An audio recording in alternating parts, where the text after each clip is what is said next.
Hi friends, എല്ലാവർക്കും നമസ്കാരം. അപ്പോൾ ഞാൻ വർക്ക് കഴിഞ്ഞ് വന്നിട്ട് പയർ കൃഷി നമ്മുടെ അടുക്കള തോട്ടത്തിൽ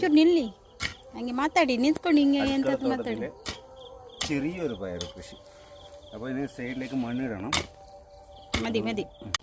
അപ്പോൾ നെക്സ്റ്റ് ഇത് മണ്ണ് അടുപ്പിക്കുകയാണ് പയറിന്. അപ്പോൾ വെള്ളമെല്ലാം ഒഴിച്ച് കഴിഞ്ഞാൽ കറക്റ്റ് നിൽക്കും. നമ്മൾ ജൈവവളം ഇതെല്ലാം ഇട്ട് കഴിഞ്ഞാൽ പയറിന് കിട്ടും, അല്ലെങ്കിൽ അത് പുറത്തേക്ക് ഒലിച്ചു പോകും. അതുപോലെ ഇത് മണ്ണിട്ട് കഴിഞ്ഞാൽ വെള്ളം ഒഴിച്ച് കഴിഞ്ഞാൽ നല്ല തണുപ്പുണ്ടാവും. അതുകൊണ്ടാണ് മണ്ണിടുന്നത്. പിന്നെ ഇതിൻ്റെ വേരോട്ടത്തിന് നല്ലതാണ്.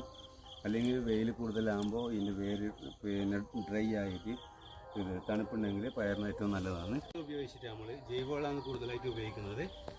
അതുകൊണ്ട് നല്ല ഗ്രോത്ത് ഉണ്ട്. അപ്പോൾ പയർ